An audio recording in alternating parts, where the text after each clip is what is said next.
12월 첫째 주 더 행복한 가정예배 가이드입니다.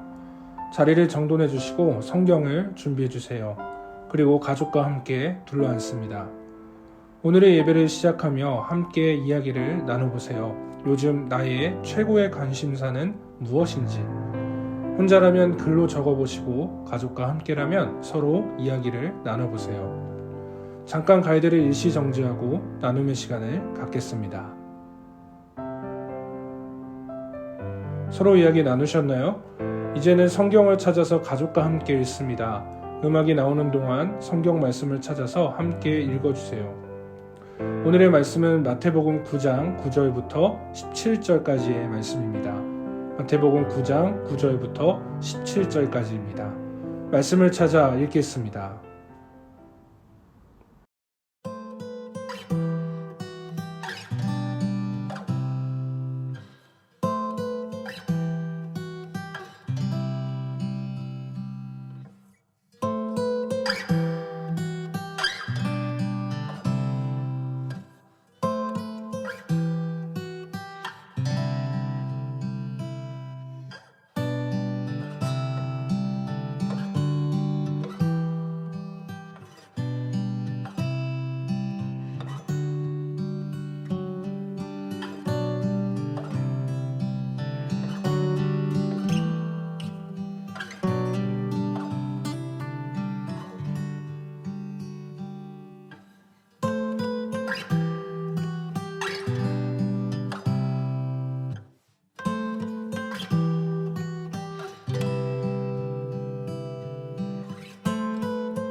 말씀을 읽으셨나요?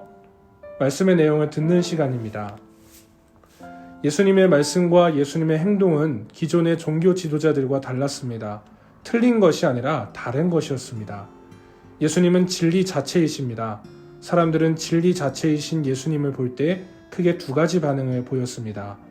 예수님을 닮고 싶어 따르는 것과 다르다며 반대하는 것이었습니다. 오늘 본문은 바로 그런 면을 말해주고 있습니다. 예수님은 세관에서 일하는 마태를 제자로 부르셨습니다. 당시 마태는 세리로서 민족의 혈세를 거두어 로마에 바치는 일을 했습니다. 세리라는 이유만으로도 마태는 민족의 미움을 받았습니다. 예수님은 그런 사람을 제자로 선택하셨고 마태는 예수님을 따랐습니다. 또한 많은 세리와 죄인들이 예수님을 찾아와 식사하며 교제를 나눴습니다. 이들은 당시 일반적인 사람들과 함께하지 않았습니다. 서로 불편한 대상이었기 때문입니다. 하지만 세리와 죄인들은 예수님을 따랐습니다. 닮고 싶었기 때문이죠. 우리 역시 예수님과 함께 하고 싶어서, 예수님을 닮고 싶어서 예수님을 따르는 성도가 되길 바랍니다.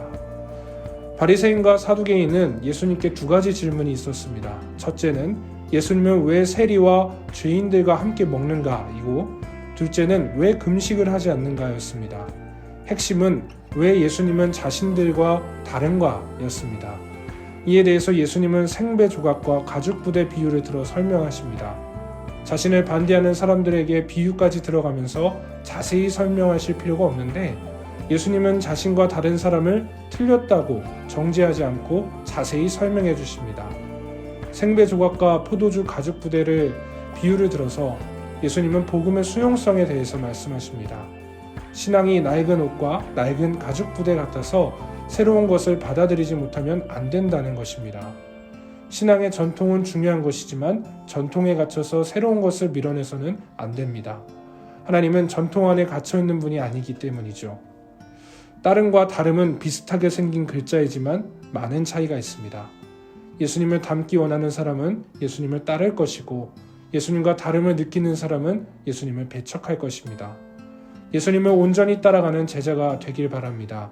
새 포도주를 담을 만한 새 가죽 부대가 되어 날마다 하나님이 주시는 복음을 삶으로 받아들이기 소망합니다. 이제는 말씀을 생각하며 이야기를 나눠보는 시간입니다. 가족과 함께라면 서로 이야기를 나눠주시고 혼자라면 생각을 적어보세요. 나는 나와 다른 사람을 어떻게 대하고 있는지 가족과 함께 이야기해보세요. 가이드를 일시 정지한 후에 함께 이야기를 나누거나 글로 적어보세요. 예수님의 말씀 가운데 믿기 어려운 말씀이 있나요? 그 내용에 대해 가족과 함께 이야기해보세요. 가이드를 한 번 더 정지하신 후에 함께 이야기를 나누거나 글로 적어보세요.